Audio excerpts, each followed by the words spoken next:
Good morning students. आज हम लोग क्लास 8th के subject SST section history chapter 5 को आगे आज हम लोग कंटिन्यू कर रहे हैं। Today will discuss about the impact of British policies on the Indian industry. भारतीय उद्योग धंधों पर अंग्रेजी द्वारा बनाई गई जो नीति नियम जो था उसका क्या प्रभाव पड़ा उसके बारे में आज हम लोग पढ़ेंगे। One of the major objective of the British was to export raw material from India and import British finished good to India to fulfill their requirement। अंग्रेज़ों का एक बड़ा उद्देश्य ये था कि यहाँ पर कच्चे माल भारत से इंग्लैंड भेजा जाए और वहाँ से तैयार माल चाहे लिवरपूल हो या जहाँ से भी हो, इंग्लैंड के जहाँ भी उद्योग धंधे हैं वहाँ से भारत में भेजा जाए। ये बहुत बड़ी पॉलिसी थी। इसके प्रभाव ये पड़ा history competition was rose between the Indian handmade product and Indian British made goods.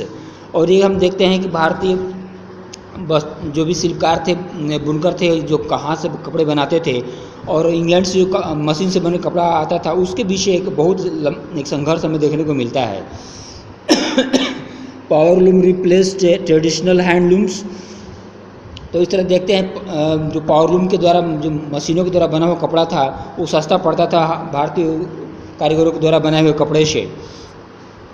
As a result the sale of the Indian handcraft declined. इसका परिणाम ये हुआ कि भारतीयों द्वारा बनाए गए कपड़े की मांग धीरे धीरे मार्केट में कम होने लगी। और इसका एक कारण ये भी था indigenous craft peoples lost patronage from the Indian rulers. खास करके मुगल साम्राज्य खत्म हो जाने के बाद यहाँ के जो भी कारीगर थे उनको जो राजाओं के द्वारा सहयोग दिया जाता था, उनको पैसे दिया जाता था, ये चीज़ें ख़त्म हो गई।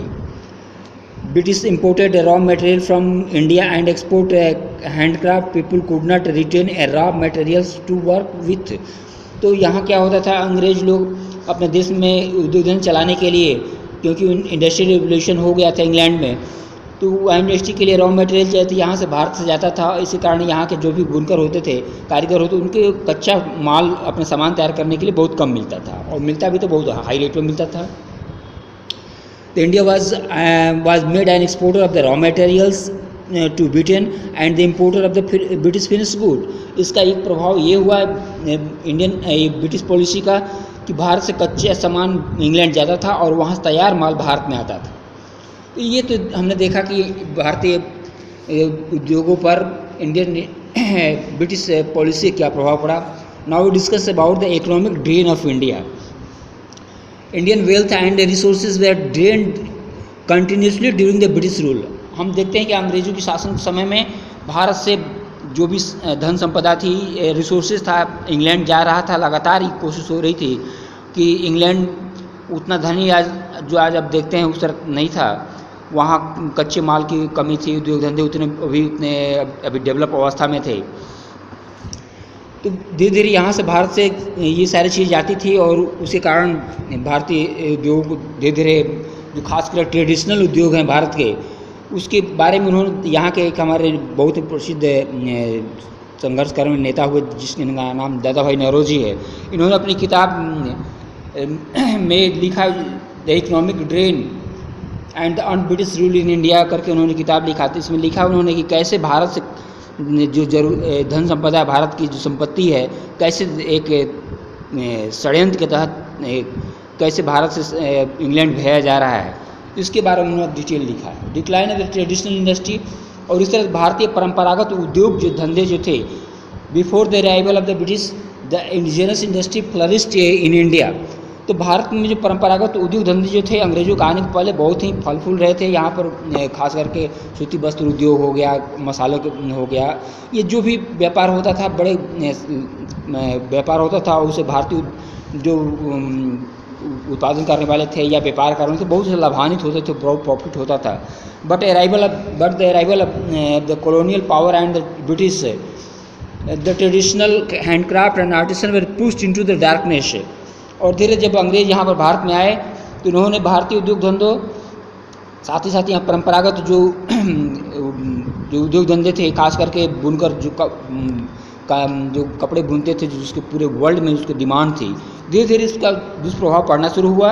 उसका एक सबसे ट्रेडिशनल इंडस्ट्री के पतन के कारण का एक सबसे महत्वपूर्ण कारण ये था, the British control the Indian market. सबसे बड़ा कारण ये था कि अंग्रेज लोग भारतीय मार्केट पर पूरे कंट्रोल, नियंत्रण बना रखे थे, और जो भी था ये लोग भारतीय बुनकरों को कम से कम कच्चा माल मिलता था, और विदेशों से जो सामान आता था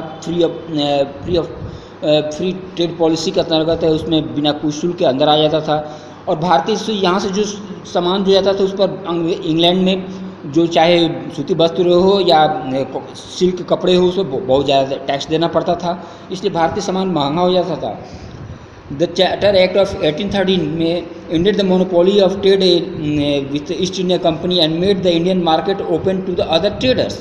इस तरह हम देखते हैं भारतीय उद्योग धंधों पर इस एक बुरा प्रभाव ये पड़ा कि चार्टर एक्ट 1813 के द्वारा ब्रिटिश ईस्ट इंडिया कंपनी का मोनोपोली, जो एक अधिकार था भारत के साथ व्यापार करने को, तोड़ दिया गया, और उसमें बहुत दूसरे लोगों को भी व्यापार करने का मौका दिया गया।